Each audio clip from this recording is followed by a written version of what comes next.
Sharan! Oh my gosh, my underarm. Nakita yung underarm ko. Nakita yung hair extension. As you can see today, I'm going to paint a bayong bag. So this is not a commission. I just wanted to paint the bayong to finish it kasi madami akong time today. I don't have a lot of commission pero may mga commission ako yesterday and last week. Yeah, so today I have time for my bayong. So this is a black large bayong bag. Na-paint ko na yung leaves niya last week, 2 weeks na. So I can start again and try to finish this painted bayong bags. And it's really hard to decide what to paint on this bag kasi black siya. But anyway, black is a really a good color for bayong bags when you're going to do a commission or also if you're going to join on our workshop. Black bayong bag is a really good one. Meron ako ditong stocks din ng small if you want to compare the sizes.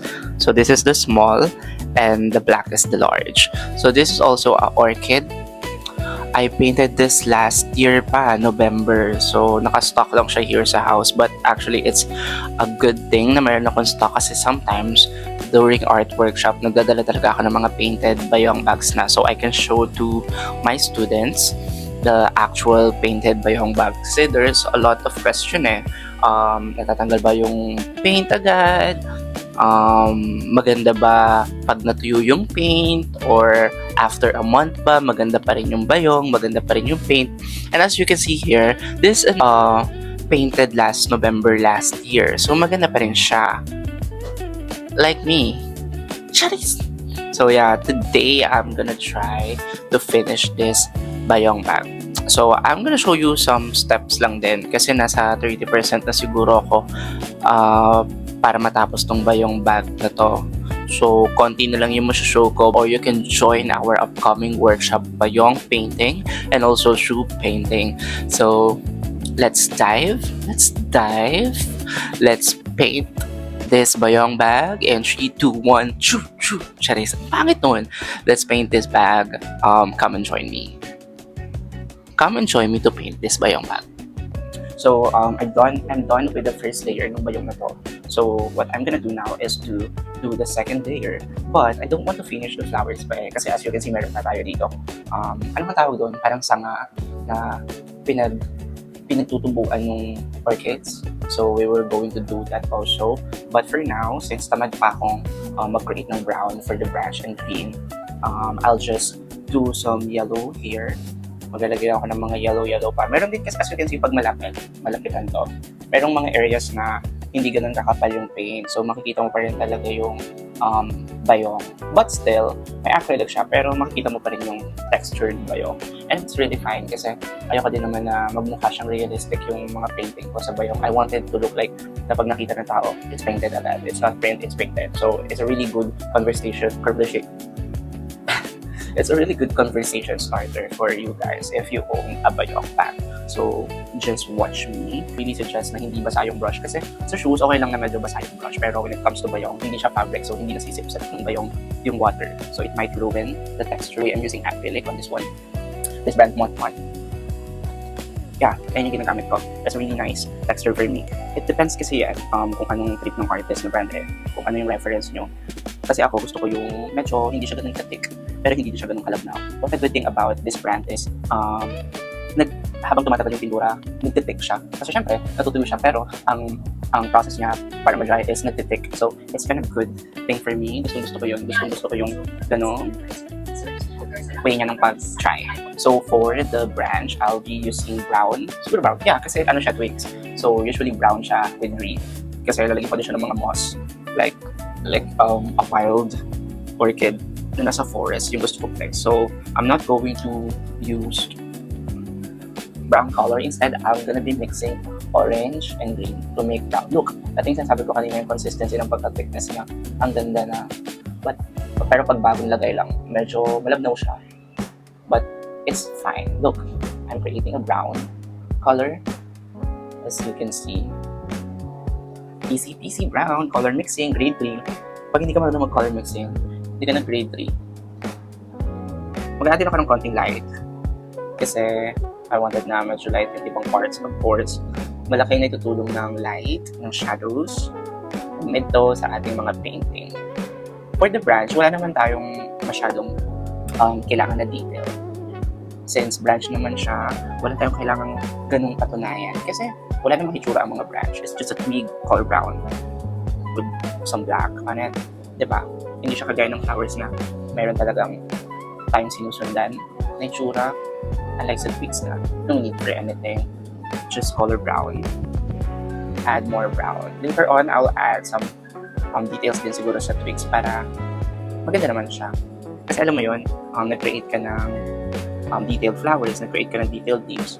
Tapos yung twigs mo, putso-putso, it's sayang yung effort mo. It might ruin the entire painting.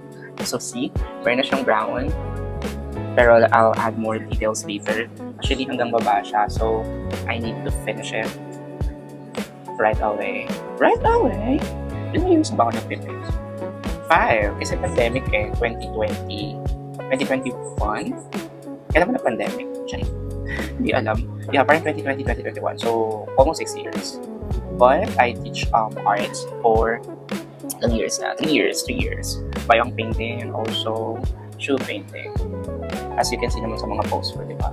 But, hindi na nga ako gano'n nakakapag-paint ng bayong kasi medyo madami yung demand sa shoes. So, this is my first love. This is my baby. I am known for this painting bayong. So, I always go back with bayong painting. I love bayong painting. And also, it supports our local weavers. There you go, guys. As you can see, I'm done with the twigs. Twigs pa tawag doon? Correct me nga, guys, kung twigs tawag doon. Ayan, nalagyan ko na siya ng brown. I just mix brown, black, and added some white. And konting-konting green lang for the moss. So, right now, ang plano ko is gawin ko na yung mga details ng flowers, yung mga lines, yung mga anything na nandun sa flowers para magkaroon na siya ng buhay and outstand. Ang tawag doon. Balikan ko na lang kung anong tawag. Stand out. Pag stand out na yung flower, which is our subject for this bayong bag painting. There you go. So we will be adding details na doon sa flower. So I'll be using a point brush, as you can see. Point yan. Point to point. Point to point. To make it more look like a flower. So again, I'll start from here. So I'm using an orange now para sa mga lines. Something gano'n. Kasi wala naman tayong bulaklak na parang just a plain color. Meron talagang mga shadows, of course. So right now, I'm using orange as shadows. And of course, yellow as the midto o yung mismong kulay ng bulaklak. And then, white for the highlights. Usually naman yung whites, nilalagay ko lang siya sa mga side, sa mga tip ng petals, sa mga side. Yeah, ganun lang siya. But you can use different highlights. Kunwari yung flower nyo is red, you can use pink as a highlight, and then dark red as the shadows, and then yung midtone nyo is yung red lang na color. Nung pinipaint ko nga pala, guys, yung twigs, hindi ko na siya na-record kasi na-full storage ako. I'm sorry.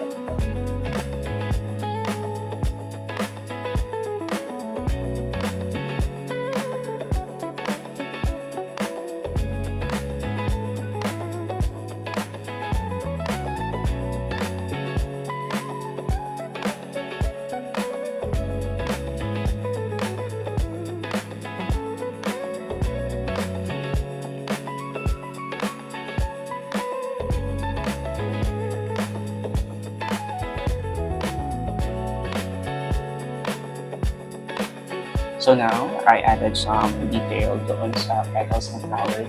Naglagay na rin ako ng mga branch and also yung mga roots sa orchids, which is white. I think it's almost 45% yan. Kasi need ko pang i-work out yung mismong flowers kasi yun yung subject natin eh.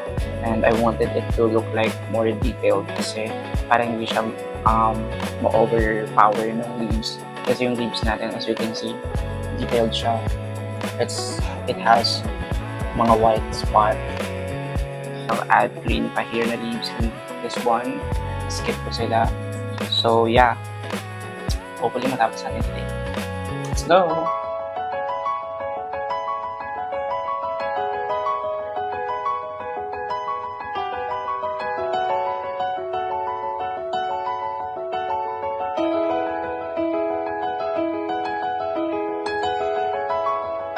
have to close up the camera kasi I'm doing detailed here sa orchid. As you can see, I'm adding a lot of small dot thread to add some details dun sa flower. Sana nakikita nyo.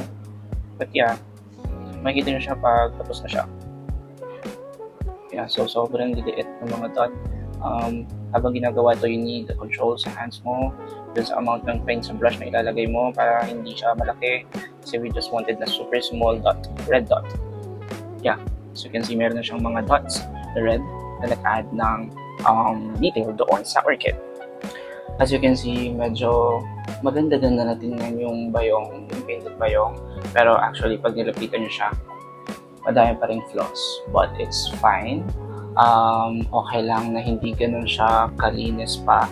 Kasi i-finishing touch pa naman natin siya. I-final pa natin siya.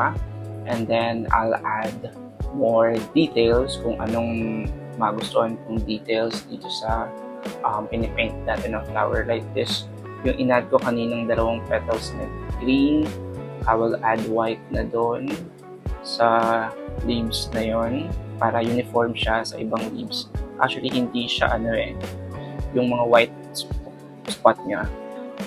Meron siyang pattern . So we're almost done with the painting. As you can see, medyo buhay na siya, especially yung mga flowers.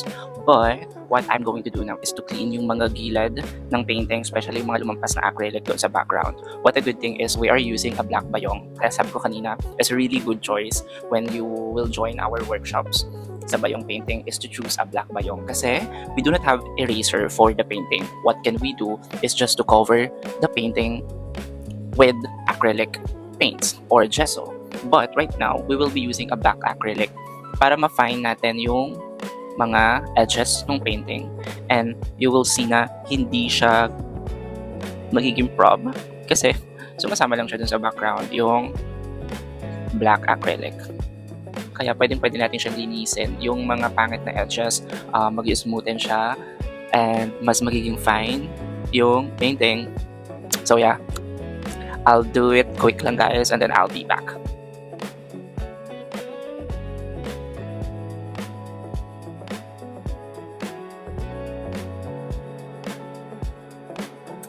Hello everyone, so I am finished with this bayong painting. Bayong painting. Painted bayong bag. So almost finished. I'll just add my signature here at this area para naman ownership, diba? So what I'll do now is to get a point fine brush, and then I'll be using white, I think, for the signature. So I'll just add my signature here. So basically, kasama siya dun sa color ng branch, but it's fine. Okay lang. Minsan yung signature, it doesn't have to medyo bongga, yung medyo kitang-kita. So I'm using my signature, which is Leopoldo. That's my real name. Anyway, if you see some artworks na merong signature na Leopoldo, that's me. That's Paint by John. So usually ginagamit ko yung signature na Leopoldo sa mga canvas painting, sa aking mga bayong painting. Not in shoes, kasi syempre maliit lang yung shoes, so mahirap maglagay ng signature. But again, as you can see, it's done. The bayong bag is done. So 1, 2, 3, 1, 2, 3, screenshot. Pamine. Shoutout. So yeah, I hope nagustuhan nyo yung video, even though magulo siya dahil magulo akong tao. But I'm really thankful na pinapanood mo to now. So if you want to start your art journey, it's a really a good sign na napanood mo tong video na to. It means that it's time for you to start your art journey. You can enroll on art classes, art workshop. We offer bayong painting. We also offer shoe painting. Anything. If you want to book me on tote bag painting, anything, what you can do, anything. Yeah, you can book us. And also you can follow my Instagram page, which is Paint by John. So nandun lahat ng mga upcoming art sessions ko, event, ganaps, and most of my workshops and paintings. Siguro I consider my Instagram account as my portfolio, so you can check all of my posting there. So yo guys, if you have any question regarding with arts and also kahit personal, you can message me or you can drop a comment. You can also like and subscribe my newly created channel here on YouTube. So yeah, I want to create long videos rather than reels. Okay, no pair, but yeah, I hope I can see you on the next one for this video, and have a good day. Thank you and bye.